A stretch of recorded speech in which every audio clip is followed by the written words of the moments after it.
जय हिंद साथियों, आज हम हमारे पड़ोसी गांव शेरपुरा सिरसा ज़िला में आए हैं। तो आज हमारे साथ है कोच प्रेम मांडिया जी, जो जिनके पास खो खो की नर्सरी है और बच्चों को खो खो खिलाते हैं। इसके साथ साथ अन्य गेमों की भी तैयारी करवाते हैं। नमस्कार भाई साहब। राम राम। तो थारो परिचय दे दो दर्शकान।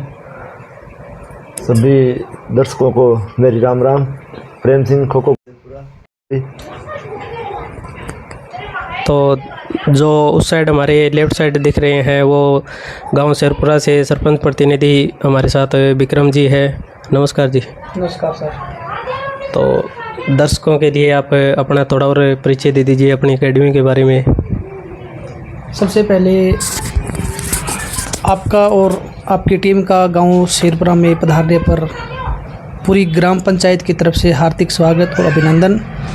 और मैं विक्रम, चोपटा के अंदर हमने एक शुरुआत की थी कि अपना क्षेत्र जो है शिक्षा के अंदर भी आगे जाए और शिक्षा में अग्रसर हो, इसके लिए हम चोपटा के अंदर जो है एक कोचिंग संस्थान जो है चला रहे हैं। ठीक है जी। तो अब कोच साहब से जानेंगे कि आपने बच्चों को खो खो खिलाते हो, तो खो खो के अंदर सबसे ज़रूरी चीज़ें क्या है? रफ्तार, दिमाग या टाइम? शरीर की फ्लेक्सिबिलिटी होनी चाहिए, दिमाग होना चाहिए, बढ़िया स्पीड भी होनी चाहिए बच्चे की। उससे पहले हम बच्चे को तैयार करते हैं, मेंटली प्रिपेयर होना चाहिए बच्चा।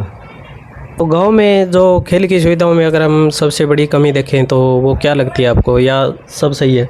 अब फिलहाल सही है, ग्राम पंचायत और गांव का फुल सहयोग है, कोई दिक्कत नहीं है हमारे यहाँ। मेरे पास 100 से अधिक बच्चे आते हैं खेलने के लिए। अच्छा। और लगभग 40-45 लड़कियाँ होती है और इतने ही लड़के आते हैं। तो मोबाइल से और नशे से दूर रखने के लिए बच्चों को जो आप खेल करवा रहे हो, उसके लिए आपको कभी गांव वालों ने या सरकार की तरफ से सपोर्ट मिला हो? देखो, ग्राम पंचायत से होकर ये गाँव वाले बच्चों के पेरेंट्स भी बोल रहे हैं कि बच्चे खेलने के लिए आते हैं तो मोबाइल से दूर रहते हैं, और शाम को खाना खाने के बाद 1 घंटा पढ़ के जल्दी नींद आ जाती है इनको, बच्चे फ्रेश माइंड रहते हैं।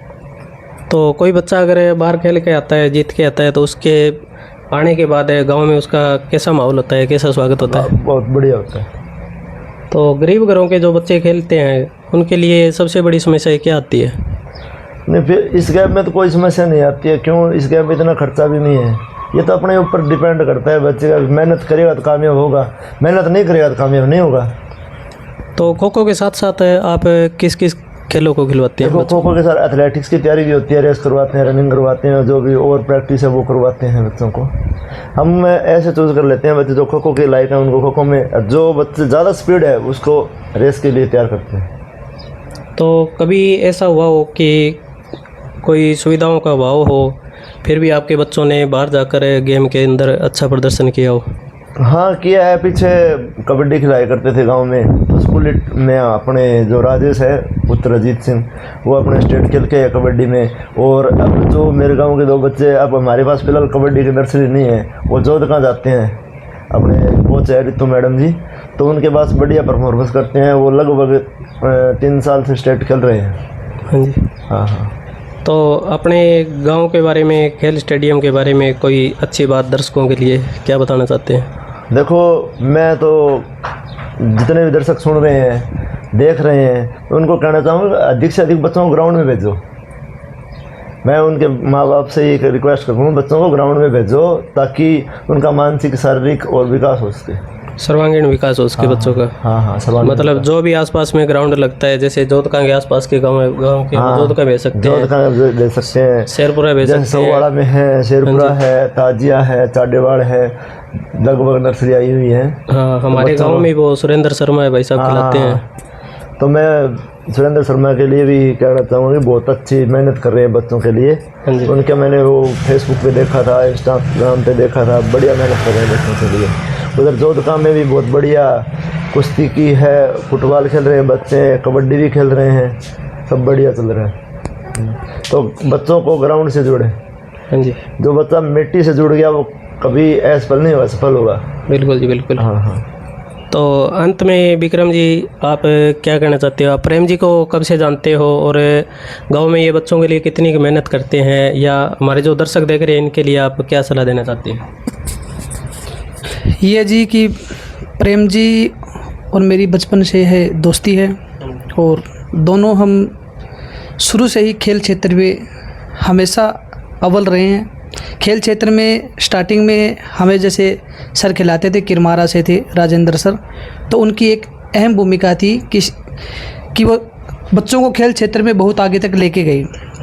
उसके बाद ये हुआ था कि धीरे धीरे जैसे जैसे कि मोबाइल का दौर आया, तो बच्चे धीरे धीरे मोबाइल क्षेत्र में जाके धीरे धीरे क्या हो गए कि इस खेल से दूर हो गए। और मैं भी खेल क्षेत्र से जुड़ा रहा, लेकिन पिछले 6-7 साल से शिक्षा क्षेत्र में आगे बढ़ने के कारण खेल क्षेत्र से दूर हो गया। लेकिन अपने प्रेम भाई साहब जो है ये निरंतर अभ्यास करते रहे, बच्चों को प्रैक्टिस करवाते रहे, और इनकी एक कड़ी मेहनत के और हमारे सहयोग से ये सफलता मिली कि गांव के अंदर नर्सरी आई। तो मैं 5-7 दिन पहले भी गया था और देखा था कि लगभग 100-150 बच्चे, ऐसे युवा बच्चे आते हैं जो आप मान सकते हो कि निरंतर एक मोबाइल से जुड़े रहते हैं। तो बड़ी खुशी हुई कि उन बच्चों को एक तो जब ग्राउंड में जाएंगे तो उनका एक शारीरिक विकास होगा, प्लस मानसिक विकास भी होगा, और प्लस आपने भाई साहब देखा होगा कि अपना क्षेत्र कि आज नशे की चपेट में है। हम दिन प्रतिदिन देखते हैं, जब भी सोशल मीडिया ओपन करते हैं देखते हैं कि उस बच्चे की, युवा बच्चे की चींटे से मौत हो गई। तो सबसे मेन जो है बच्चे को ग्राउंड में भाई साहब भी सिखाते हैं। मैं भी बच्चों को एक बात कहता हूँ कि मोबाइल और नशे अगर इनसे दूर रहना है तो शिक्षा और खेल एक ऐसी चीज़ है जो आपको इस चीज़ से दूर कर सकती है। तो आप सभी खेलों के संबंधित क्या सोचते हैं, हमें कमेंट में अपनी राय दे सकते हैं।